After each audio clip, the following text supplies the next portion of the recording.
Hey, what's up guys? This is Anthony from Anthony's Customs, and for this review, we are looking at the Storm Collectibles King of Fighters 98 Ultimate Match Omega RUGAL figure, and I don't know anything about this game, frankly. I know it's another fighting game. It's a staple of apparently the 90s, and I don't know. But I like the fact that they're making more fighting games. As long as they can keep up with the releases for the licenses they've already started, I'm happy to get more fighting game characters. I don't care what game they're from. I want more Street Fighter and Mortal Kombat, but I don't care. Give me more. More is good. Especially if they're going to be good figures, and this one is a pretty solid figure. One glaring issue, but the rest is all glaringly good, so plenty to talk about. So let's go ahead and get him off the stand and take a closer look. This guy stands just about 21 centimeters, which makes him just about 8 1/4 inches and maybe 8 1/8 inches tall. If you're curious what that means, here he is up against the classic M. Bison. I guess it's not really classic, but not the new M. Bison. He's got a little bit of size to him, which is pretty cool. I'm guessing Sagat's gonna be like even up to here, which will be even cooler. But this guy is one of the taller figures they've released, especially recently. Let me think. How big was Al? I don't know. This guy's pretty tall. Either way, it's a big figure. I guess if you want to see up against the Marvel Legends figure, I don't know why you want to do that, but there you go. Anyway, this guy is a pretty good looking figure. As far as fighting game characters go, this guy is probably the most likely to moonlight as a male stripper, but I guess that's what he looked like in the game, so I can't fault Storm for that, and they seem to have done a really good job recreating him. I mean, it looks good. They did a little bit of shading throughout the pants and the shirt, and they painted the mesh. Why does he have mesh up there? What the heck? They did a good job painting that. It's sculpted too. They painted the gloves really nicely, very clean for that. Belt is done well. These things are separate pieces, of course. The pants, or I mean the shoes, not the pants, the shoes have a nice semi-gloss finish to them. The buckle's painted, the soles are painted. All in all, it's a really aesthetically pleasing figure. The hair has a couple of different tones in there, so that's nice. The face looks pretty good. The sculpt and the paint, both happy with that. Let me zoom in on the actual face. There you go. Very clean aesthetics on this guy. It's a relatively basic design. I mean, male strippers tend to not wear that much, so that's reasonable. But it's a good effort from Storm. So aesthetically speaking, 9 out of 10, I guess. I don't know what else they need to do. I mean, it is what it's supposed to be. The skin tone's pretty good. I guess you could have a little bit more shading in there, but all in all, the aesthetics are what they're supposed to be, so pleased with that. As far as accessories go, we have 3 different faces, or heads, I guess, because they do come with hair too. We have the one neutral face where he looks kind of concerned, actually, that comes out in the package. Then we have one where he's showing his teeth and angry, and then one where he's showing his teeth and happy. So that's cool. Definitely expressive faces. Nice sculpt work there. Nice paint work all the way around, by the way. The eyes look really good. And then we have a few different hands. We have the 2 fist hands that come out in the package, 2 clenching hands, and then 2 wide open palm hands. All nicely sculpted. We have his blue Ring of Fire accessory, which is nicely done with a translucent, looks like it's more or less clear with just a hint of blue, and then a little bit of blue shading at the top, so that looks nice. And then we have his big swooshy kick effect. That's the official name, by the way. And this is really nicely done with a translucent yellow shaded off in some orange. It's a little heavy. I haven't tried it yet. We'll see in the photos how well it pegs into the foot and if it's effective or not, but it still looks really cool nonetheless.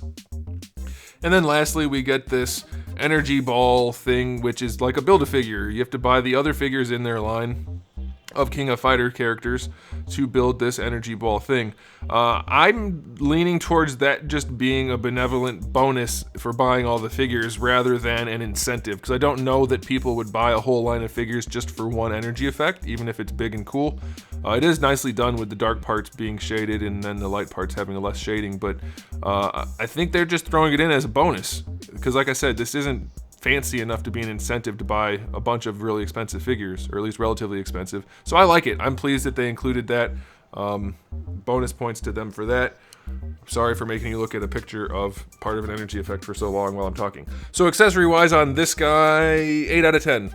Couple energy effects, some hands, some heads. What more do you need? Very pleased with that.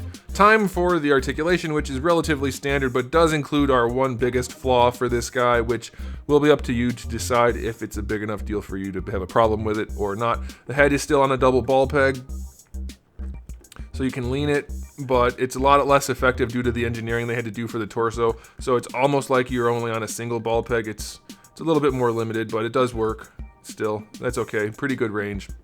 Now for the shoulders, we do still have a big ball peg connecting the arm to the body, but we have a whole lot more cut out here and a whole lot more of a flexy bit up here, which it does limit the butterfly use a little bit, but you can bring the shoulders back and you can bring them forward, and it does work. So points for that. I don't know if they could have done this much better, so they opted for the aesthetics, which I think was necessary for this particular character design, so I'm happy enough about that. Now for the shoulder, it does raise up horizontally, no problems there. Full rotation, no problems there. Bicep swivel is fine. Double jointed elbow, better than 90 degrees. And then we have our floating glove piece here. Ball peg connecting to the forearm, ball hinge connecting to the hand. Plenty of range there, hands are soft, and they interchange easily. Very nice. This guy, just like the new M. Bison, his joints are buttery smooth. That's so much better than when they're overly tight or even gritty because of the types of plastic they're using. Very pleased with that. We have at least a single, could be a double, feels like a double ball peg for the torso. Look at that. Look at that. Tell me ball peg torsos aren't the best way to pose a figure. They are. You could tell me that, but you would be wrong. Ab crunches suck. This is great. Very well executed. Perfect example of how it should be done. It would be almost as effective if this wasn't squishy, but it is squishy, so you get even more out of it. Lower torso, single ball peg. Another great choice. Plenty of good range. Hopefully it doesn't get in the way of the hips. We'll see about that in just a second. Soft floating crotch piece, and these guys are floating.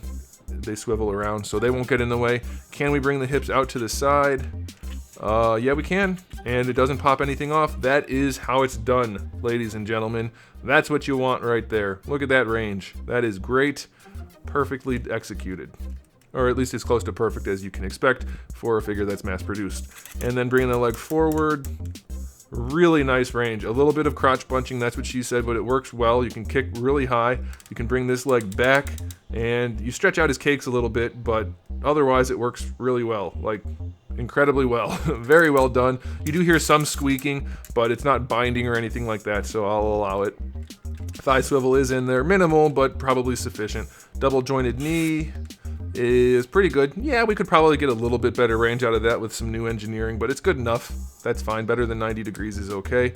And everything's nice and smooth still. And alas, we come to the biggest problem with this figure. For me personally, the rest of the figure makes up for this problem, but it's gonna definitely be harder to pose because you can't move his foot really at all. Like, it's technically in there. I can feel I'm working on the swivel hinge right there. And there is a hinge technically for the foot, but you only get like 10 degrees maybe. Bad ankles really make it hard to pose a figure. Luckily, this guy is really cool otherwise, and I'll just live with it and figure out something to do personally. Objectively, a bad ankle really destroys the posability of a figure, and I can't allow it. Objectively, subjectively, I don't care. I'll let it slide this time.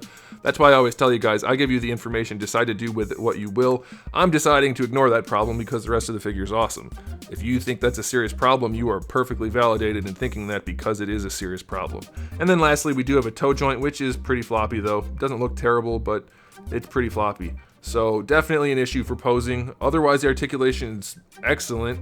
I'm gonna give him an averaged out 8.5 out of 10 for the articulation because most of it is excellent and then the ankle is terrible. So that is definitely a problem, don't get me wrong. Maybe that's just some oversight on their part, or they just couldn't figure out a better way to do it because of the pants, which is understandable, but something needed to be done there because a highly articulated figure is hamstrung by the ankle, which doesn't make sense, but it does make sense. So I do really like this figure. I have no personal attachment to him at all. I'm not especially fond of his mesh t-shirt, but it is a really good figure. So my final rating is, which is as unbiased as one can get for a character he knows almost nothing about. Because of the ankles being such a severe problem, I'm only going to give him a 7 out of 10. But if you're going to ignore the ankles, this guy could easily pull an 8 or a 9. So there, you're going to have to decide for that. It's definitely an issue. I mean, you can, if you heat him up, maybe heat up the pants, you can kind of lean him forward on the ankle more because the joint is in there. It just doesn't have the room to move. So there might be some creative ways to get around that. But that's why I'm going to choose to ignore it, even though I have to tell you about it. Alright guys, I recommend it. Pick it up, but be aware of those ankles. Thanks for watching. If you like this video, please do give it a thumbs up. I'd really appreciate it. And if you didn't like this video, well, make sure you check out my playlists. I've got thousands, literally. thousands of other videos, other reviews on the channel, all for your benefit. So make sure you check them out. Maybe you'll find something you do like. And if you don't, well, subscribe, because I do have new videos coming out almost daily. So you're bound to like something eventually, and I'm here for you. So make sure you do all of that fun stuff. And in the meantime, keep collecting.